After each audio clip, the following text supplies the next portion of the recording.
Saat ini terdapat beragam inovasi baru di dalam dunia pendidikan, terutama pada proses pembelajaran.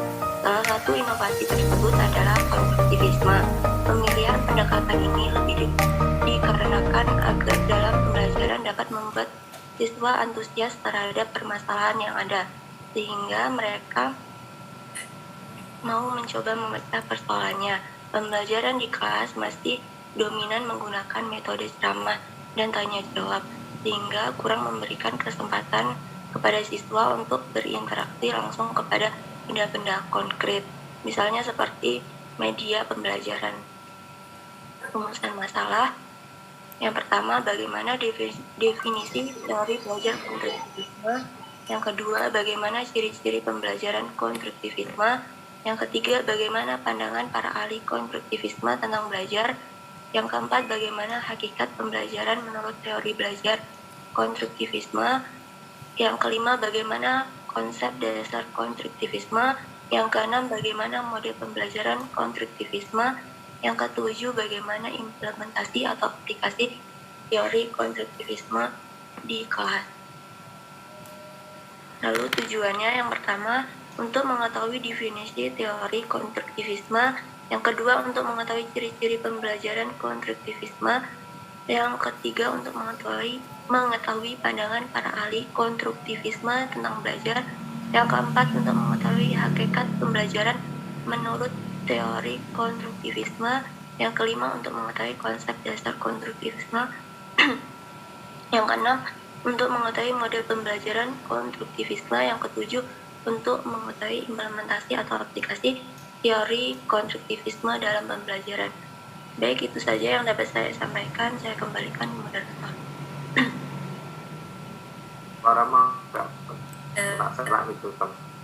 Ya, demikian tadi telah disampaikan oleh Mbak Konita.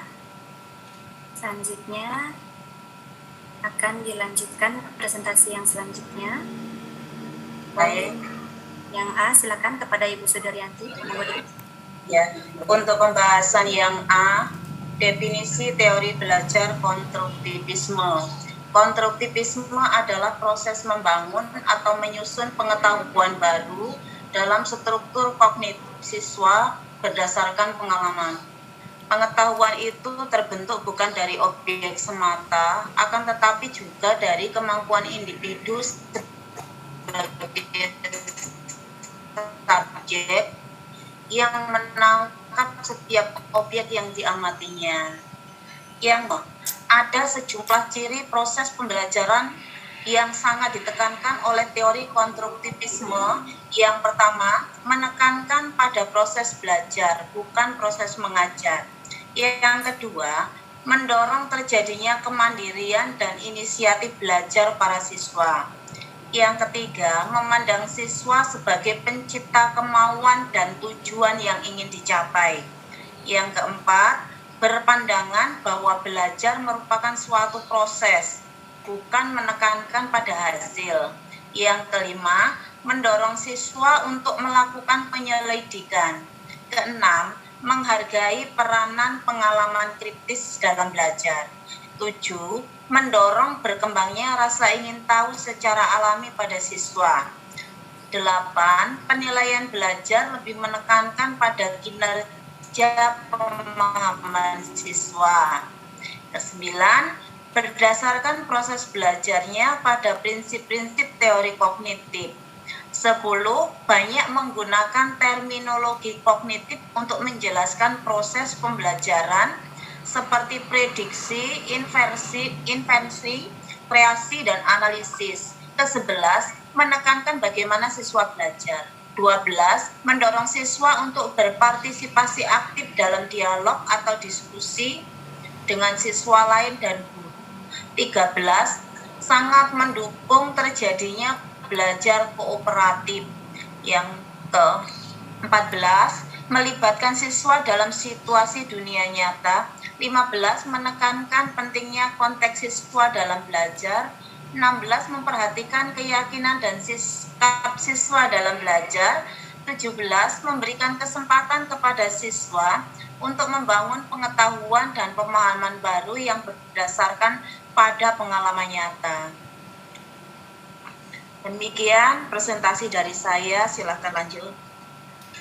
Ya, terima kasih.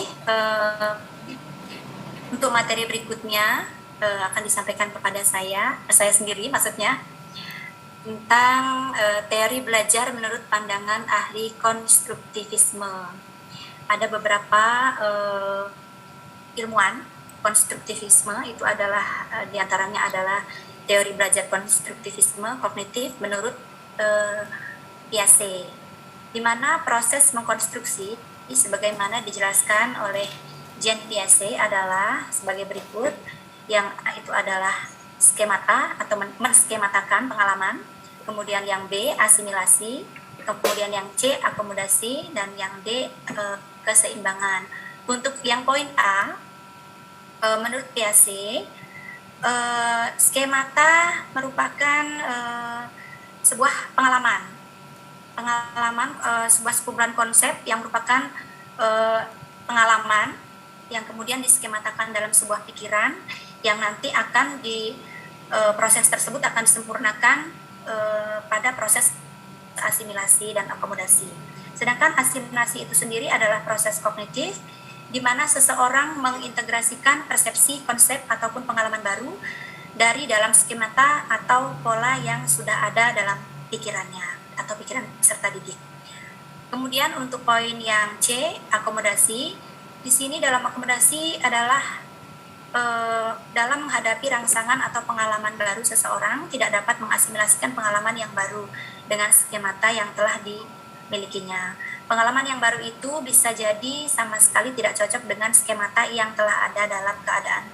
Demikian, orang akan mengadakan akomodasi. Akomodasi terjadi untuk membentuk skemata baru yang cocok dan dengan rangsangan yang baru atau memodifikasi skemata yang telah ada sehingga cocok dengan rangsangan tersebut. Kemudian yang D, keseimbangan. Yang D, keseimbangan. Akuilibrasi adalah keseimbangan antara asimilasi dan akomodasi, sehingga dalam keadaan ini di mana tidak seimbangnya antara proses asimilasi dan akomodasi dapat membuat seseorang menyatukan pengalaman luar dengan struktur dalamnya. Kemudian untuk yang kedua, teori belajar konstruktivisme sosial menurut Vygotsky. Yang berikutnya Bu, slide berikutnya. Menurut Vygotsky, secara umum pendekatan konstruktivisme sosial menekankan pada konteks sosial dari pembelajaran dan bahwa pengetahuan itu dibangun dan dikonstruksi secara bersama. Keterlibatan dengan orang lain membuka kesempatan bagi siswa untuk mengevaluasi dan memperbaiki pemahaman mereka.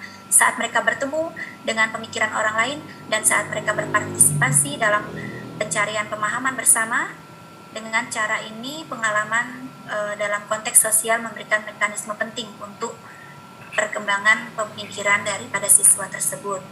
Selain itu, menurut Vygotsky mengemukakan 3 kategori pencapaian siswa dalam upayanya memecahkan masalah, di mana yang A, siswa mencapai keberhasilan dengan baik, B, siswa mencapai keberhasilan dengan bantuan, C, siswa gagal meraih keberhasilan.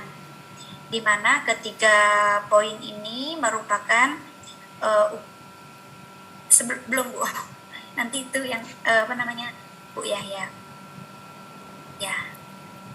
Di mana ketiga poin tadi bahkan sebuah hasil pemecahan masalah yang dikemukakan oleh Vygotsky, di mana siswa itu dapat mencapai keberhasilan dengan baik dengan teori sosial yang disampaikan oleh Vygotsky.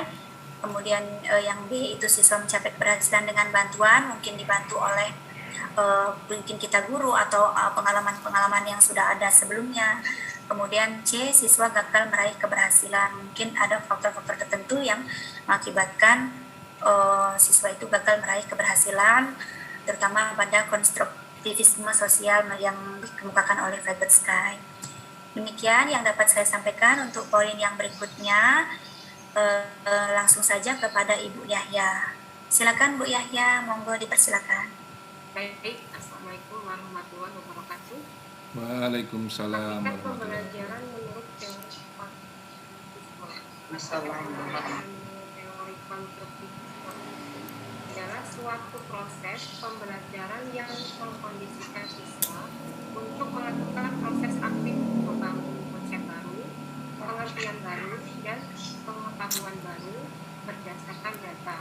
Oleh karena itu, proses pembelajaran itu harus dirancang dan dikelola sedemikian rupa sehingga mampu mendorong siswa untuk mengorganisasikan pengalamannya menjadi pengetahuan yang bermakna. Jadi dalam konstruktivisme ini sangat penting peran siswa untuk membangun konstruktivis, kemudian konstruk yang merupakan sejumlah aspek dalam kaitannya dengan yaitu yang pertama, siswa mengkonstruksi pengetahuan dengan cara menggunakan ide yang mereka miliki. Kemudian yang kedua, ya Pak. Yang pertama, siswa mengkonstruksi pengetahuan dengan cara mengintegrasikan ide yang mereka miliki. Yang kedua, pembelajaran menjadi lebih bermakna. Yang ketiga, strategi siswa lebih bernilai. Yang keempat, siswa mempunyai kesempatan untuk berdiskusi dan saling bertukar pengalaman dan ilmu pengetahuan dengan temannya. Selanjutnya, konsep dasar konstruktivisme. Berikut ini merupakan beberapa konsep kunci dari teori konstruktivisme. Yaitu yang pertama, siswa sebagai individu yang unik.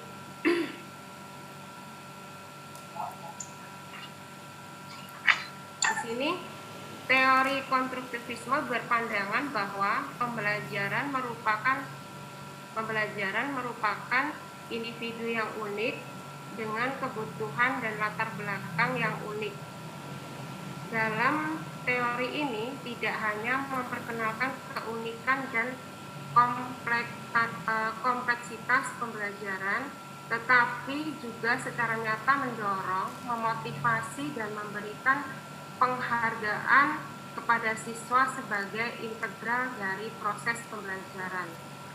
Yang kedua, self-regulative learner, pembelajaran yang dapat mengelola diri sendiri. Siswa dikembangkan menjadi seorang yang memiliki pengetahuan tentang strategi belajar yang efektif, yang sesuai dengan gaya belajarnya, dan tahu bagaimana serta kapan menggunakan pengetahuan itu dalam situasi pembelajarannya. Kemudian yang ketiga, tanggung jawab pembelajaran. Dalam konstruktivisme ini berpandangan bahwa tanggung jawab belajar itu bertumpu kepada siswa. Teori ini menekankan bahwa siswa harus aktif dalam proses pembelajaran dan berbeda pendapat dengan pandangan pendidikan yang sebelumnya, dan menyatakan tanggung jawab pembelajaran lebih kepada guru. Sedangkan siswa berperan secara pasif dan reseptif. Yang ketiga, motivasi pembelajaran. Motivasi belajar secara kuat tergantung kepada kepercayaan siswa terhadap potensi belajarnya sendiri. Perasaan kompeten dan kepercayaan terhadap potensi untuk memecahkan masalah baru diturunkan dari pengalaman langsung di dalam menguasai masalah pada masa lalu. Maka dari itu, belajar pengalaman akan memperoleh kepercayaan diri serta memotivasi untuk menyelesaikan masalah yang lebih kompleks lagi. Kemudian peran guru sebagai fasilitator. Jika seorang guru menyampaikan kuliah atau ceramah yang menyangkut pokok bahasan, maka fasilitator membantu siswa untuk memperoleh pemahamannya sendiri terhadap pokok bahasan atau konten kurikulum. Selanjutnya, kolaborasi antar pembelajar. Pembelajar dengan keterampilan dan latar belakang yang berbeda diakomodasi untuk melakukan kolaborasi dalam penyelesaian tugas dan diskusi agar mencapai pemahaman yang sama tentang kebenaran dalam suatu wilayah bahasan yang spesifik. Yang terakhir, proses top down. Ini proses dari atas ke bawah. Dalam proses ini, siswa diperkenalkan dulu dengan masalah-masalah yang kompleks untuk dipecahkan dengan bantuan guru, menemukan keterampilan-keterampilan dasar yang diperlukan untuk memecahkan masalah seperti itu. Pada prinsipnya, pembelajaran dimulai dengan pemberian dan pelatihan keterampilan-keterampilan dasar yang secara bertahap diberikan keterampilan-keterampilan yang lebih kompleks. Next. Bu Daryanti.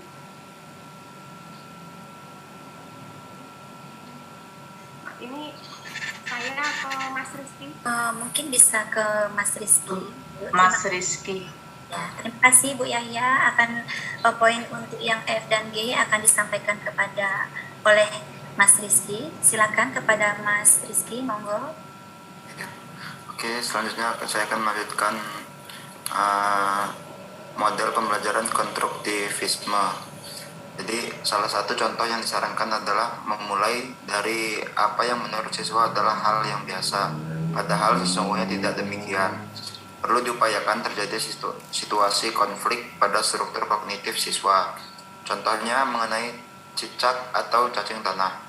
Mereka menduga cicak atau cacing tanah hanya satu macam, padahal kedua terdiri dari lebih satu genus, bukan hanya berbeda spesies. Berikut ini akan contohkan model untuk pembelajaran mengenai cacing tanah melalui 3 tahapan dalam pembelajaran konstruktivisme.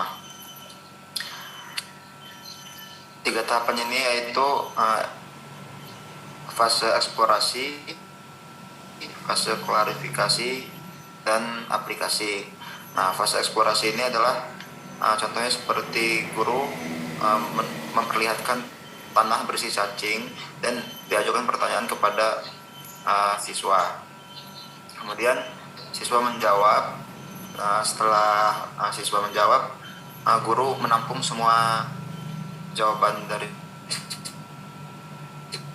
siswa tersebut. Nah, kemudian siswa diberi kesempatan untuk memeriksa keadaan yang sesungguhnya dan diberi kesempatan untuk merumuskan hal-hal yang tidak sesuai dengan jawaban mereka semula. Selanjutnya, fase klarifikasi. Nah, fase klarifikasi ini guru memperkenalkan macam-macam cacing dan spesifikasinya. Kemudian siswa merumuskan kembali pengetahuan mereka tentang cacing tanah. Guru memberikan masalah berupa pemilihan cacing yang cocok untuk dikembangbiakkan, dan siswa mendiskusikan secara berkelompok dan merencanakan penyelidikan.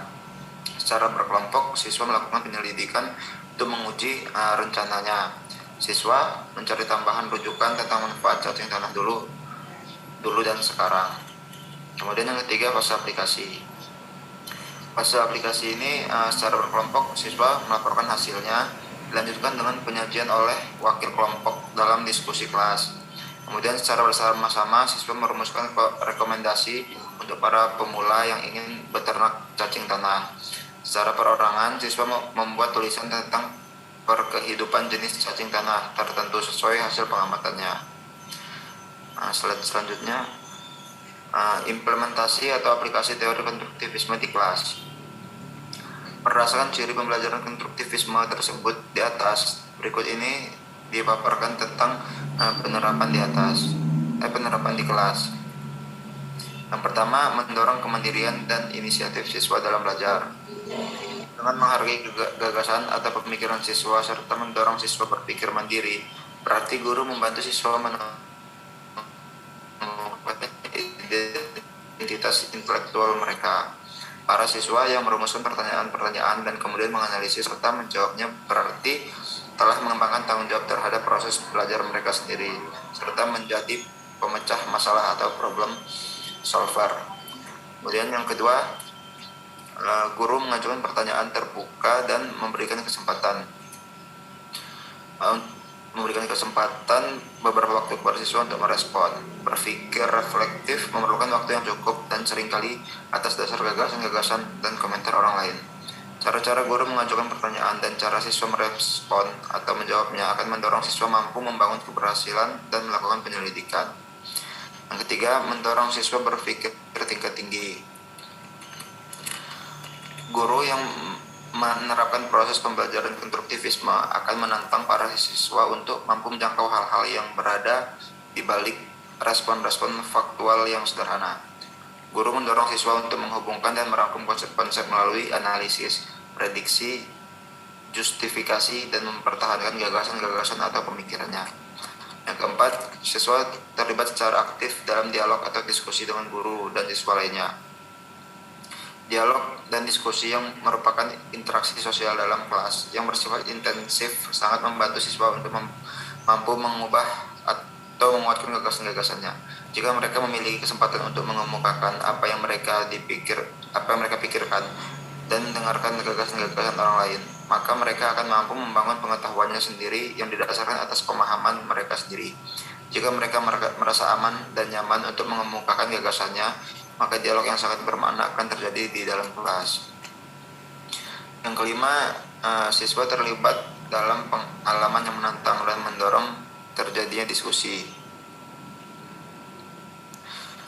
Jika diberi kesempatan untuk membuat berbagai macam prediksi, seringkali siswa menghasilkan berbagai hipotesis tentang fenomena alam ini. Guru yang menerapkan konstruktivisme dalam belajar memberikan kesempatan seluas-luasnya kepada siswa untuk menguji hipotesis yang mereka buat, terutama melalui diskusi kelompok dan pengalaman nyata. Kemudian guru memberikan data mentah, sumber-sumber utama, dan materi-materi interaktif. Proses pembelajaran yang menerapkan pendekatan konstruktivisme melibatkan para siswa dalam mengamati menganalisis fenomena alam dalam dunia nyata. Kemudian guru membantu para siswa untuk menghasilkan abstraksi atau pemikiran-pemikiran tentang fenomena-fenomena alam tersebut secara bersama-sama.